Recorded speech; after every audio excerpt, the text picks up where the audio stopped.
Good afternoon, I'm Herman Green with the Midday News. A special welcome to those of you watching on onespotmedia.com. A reminder as well that you can download our One Spot Media app in the Google Play Store or the App Store. That's the number 1, followed by the word Spot Media. The bloodletting and rampant shooting continues in Montego Bay, St. James, with the latest fatality being an alleged Don from Canterbury last evening. Dead is Omar Lewis, otherwise called King Evil. TVJ's O'Shane Masters reports. About 8 p.m. in the Catherine Hall area. Police say upon entering his car, which was parked on the roadway nearby a shop, another car drove up and 3 men alighted and opened fire. He was reportedly shot some 9 times. Police say AK-47, M16 and 9mm spent shells were found on the scene, while 1 Taurus pistol and 13 rounds of ammunition were found in Lewis's car where he was killed. Shortly after the killing, gunshots were fired in the vicinity of Hart and Barnett Streets. Police say the gunfiring was in reprisal for Lewis's death. During the mayhem, a car was robbed by 4 armed men. Lewis was recently deported to Jamaica after serving a prison sentence in Florida for gun possession. The alleged St. James gangster fled the island for the United States in 2008 after being linked to a murder here. He was then held and charged the following year for gun possession. The killing of Lewis kicks the murder rate to 256 since the start of the year. TVJ News caught up with Member of Parliament for West Central St. James and Attorney General Marlene Malahoo Fort on the scene of Lewis's murder. She expressed grave concern at what she described as a senseless killings taking place in St. James. She says the government will have to take a look at what is required to extend the presence of the security forces in other areas in the parish. Mrs. Malahoo Fort, in making reference to Mount Salem, added that the presence of the security forces makes a difference. Within the zone, persons are reporting peace, unprecedented peace, no shootings, no killings. But outside of it, now we're seeing a flare-up. Not so long ago, the entire St. James was experiencing calm with the presence of the zone. But there is a level of brazenness in a segment of the society. No respect for law, no respect for order, no respect for authority. There are many theories about what is happening. We will have to investigate it. But what I do know is that this senselessness cannot continue. This increase in murder cannot continue. The West Central MP pleaded with residents to help on the fight against crime. This is not the time to say it's none of my business. This is not the time to say I don't care. This is not the time. This is the time for all of us to take a stand against what is happening. The community is under fear, under siege. All of us are victims when crimes happen. All of us, even if we're not the immediate person who's hurt, but we're all suffering. We have to take a stand. The latest killings come as head of the St. James Police Division, SSP Marlon Nesbeth, criticized that the Zone of Special Operations in Mount Salem is not helping to curb crime in other parts of the parish. He also said the reach of Zozo is limited. O'Shane Masters, TVJ News. Meanwhile, Superintendent in charge of operations in St. James, Gary McKenzie, says the death of Omar Lewis, a renowned gang leader in the Canterbury area, would have caused panic. He, however, noted that quick action was taken by the police. Quite quickly, we put the necessary policing activities in place. However, based on what would have happened, we were alerted to explosions that came from the Canterbury area. We actually had a shooting. We are not exactly sure whether or not this is connected in the Hart Street area. However, the police responded. There was also an incident where a lady was taken from her car in the vicinity. The police responded quite quickly. Superintendent McKenzie hastened to clarify rumors circulating on social media that more than 2 persons were killed on Hart Road in St. James in reprisal shootings.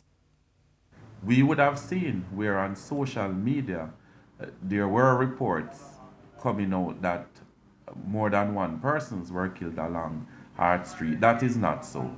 And in fact, we were able to police the area last evening, and we still have our policing activities going on in the town of Montego Bay. I want to use this medium to reassure the citizens of Montego Bay. He says the police will continue to have their presence in Montego Bay as there is a possibility of a reprisal attack for the death of King Evil. Onto the political scene now, as the People's National Party PNP's candidate in the constituency of St. Mary Southeastern, Dr. Shane Alexis, says he has now submitted documents to obtain Jamaican citizenship. He made the disclosure last night at a PNP divisional meeting in Richmond, St. Mary. Today, I completed my application for citizenship, and I expect to be a Jamaican citizen in short order. Dr. Alexis's Canadian citizenship came to light after the matter was raised earlier this month by Portland Western Member of Parliament Daryl Vaz. However, the PNP insisted that Dr. Alexis was duly nominated on October 9 in keeping with the provisions of the Constitution of Jamaica and is therefore eligible to become a Member of Parliament. Prime Minister Andrew Holness says he wants to send a strong signal to criminals, especially those within political garrisons, that their illegal activities will no longer be tolerated in modern politics. Addressing community members in South St. Andrew during a Jamaica Labour Party tour on Wednesday, the party leader insisted that the time had come for tribal politics in garrison communities to end. He's calling for a joint political approach involving the two major parties, the JLP and the PNP. My presence here today reaffirms the position that I held in 2011 rather, when I said as Prime Minister that the leader of the opposition at the time should join me and we should walk the garrisons together to send a signal that we are not at war with ourselves. Who we should be at war with are the criminals. And whether it is a JLP garrison or a PNP garrison, the criminals are in the garrisons creating problems and making it hard for PNP and JLP people to live.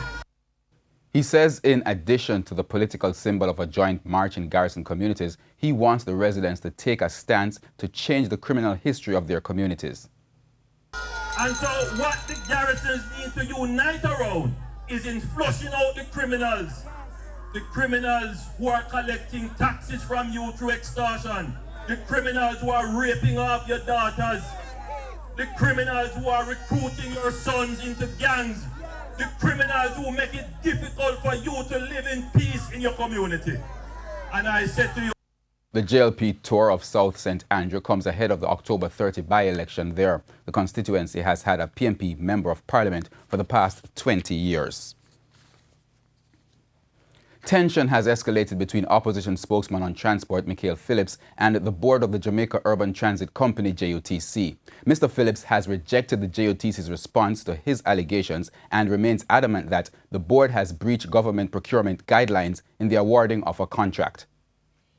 Yesterday, Mr. Phillips accused the board and the managing director, Paul Abrahams, of breaching the guidelines in the awarding of a $50 million contract to Millennium Security, a company said to be connected to a board member. He has questioned whether the contract was given cabinet approval and has requested that the Contractor General launch an investigation into the matter. The JUTC has denied that a current contract exists with Millennium Security, but acknowledged that some temporary work was done by the company. Last night, Mr. Phillips told TVJ News that the response from the JUTC is proof that inappropriate activity has taken place. It validates my request by the Contractor General, because if it is that the JUTC had engaged Millennium Security without putting it out to tender, then it validates my request for the Contractor General to investigate this contract or agreement with the Millennium and the JUTC. He added that the company's response has also raised further questions about corporate governance at the JUTC. How it is that the JUTC has gone about to say that there are more than 300 persons that need to be released from the JUTC, yet still the board and the managing director have been going around the guidelines that govern procurement. That doesn't show for good governance from the managing director nor the board itself. And I still stand by my statement, and we are awaiting the investigation of the Contractor General, and then we allow the chips to fall where they may. Meanwhile, Managing Director of the JUTC, Paul Abrahams, maintains that there is no current engagement with Millennium Security, so he is puzzled about what is being alleged by Mr. Phillips. The question really should be is where is Michael Phillips getting this information from? There is no contract in place with Millennium. There is no $50 million contract in place with Millennium. There is no one-year payment has been made on this so-called contract. And Millennium is not offering any security services in the JUTC at this point.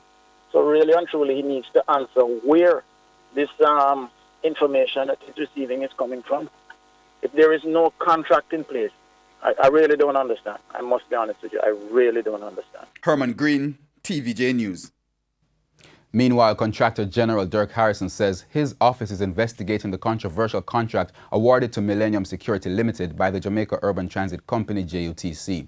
In an interview with our news center, Mr. Harrison said the OCG began its investigations 3 months ago after a complaint was filed with his office. He said over the past few months, the OCG had requested documents from the management of the JUTC about the proposed deal.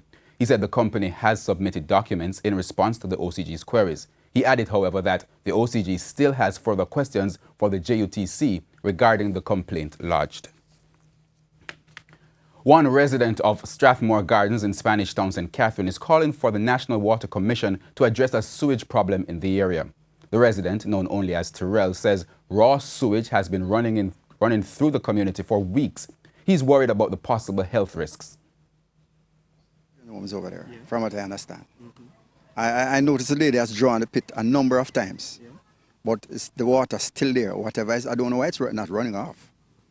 So maybe the necessary person needs to come and just run through the area and find out whether the water can be chased off the road or whatever, or run away or scrape it off or something. And Terrell believes a lack of proper draining in the area also forms part of the problem. When the rain falls, it goes down the road there. But sometimes it doesn't, when it reaches at the bottom of the road, it just washed off, maybe, and then it causes the settling, a part of the settling that is here.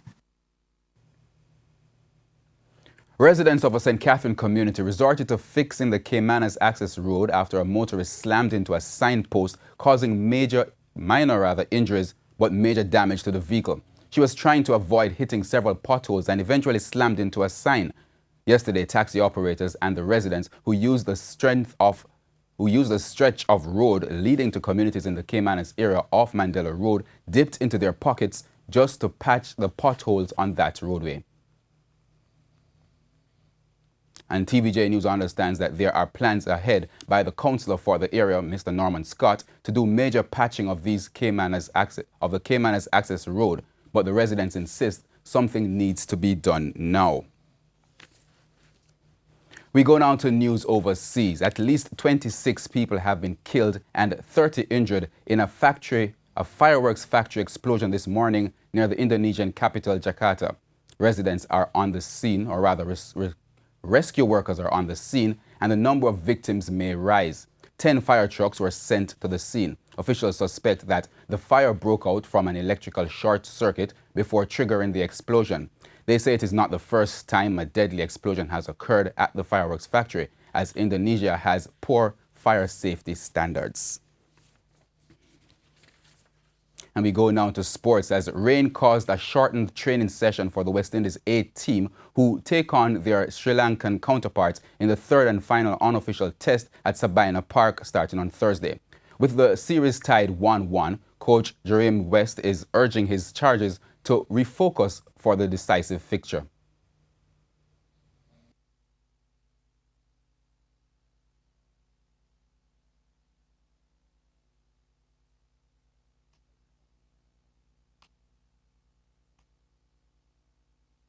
Well, we've got to try to get back to the things that we did very well in the first game and learn from the things that we didn't do so well in the second game. It's all to play for, and the guys know that. So we have familiarity with the opposition. A good number of our players are very familiar with playing here at Sabina Park. So we just want to get into the game and try to carry on from where we left off in the first game. Captain of the West Indies side, Shamar Brooks, is also calling on the team to be more patient in their approach this time around. Yeah, I think we just need to be a bit more patient. In the first game that we won, I think that was our key to the success in winning that first game. So I think we just need to come into this game and be ourselves and be a lot more patient, and we should come out on top. Meanwhile, fast bowler Renard Livermore, who had a hamstring niggle in the first test, is looking to make his way back to the squad for Thursday. I'm up for selection for this year. However, I think I'm over the injury. I'm not feeling any niggles or any pain, but I'm up for selection for this game, so I'm just waiting and anticipating and ready to go. The match marks the second four-day pink ball contest to be played at Sabina Park, with play set to get underway at 2 p.m. daily. And that's the midday news. I'm Herman Green. Join us at 7 for the primetime news package. On behalf of the news, sports, and production teams, good afternoon.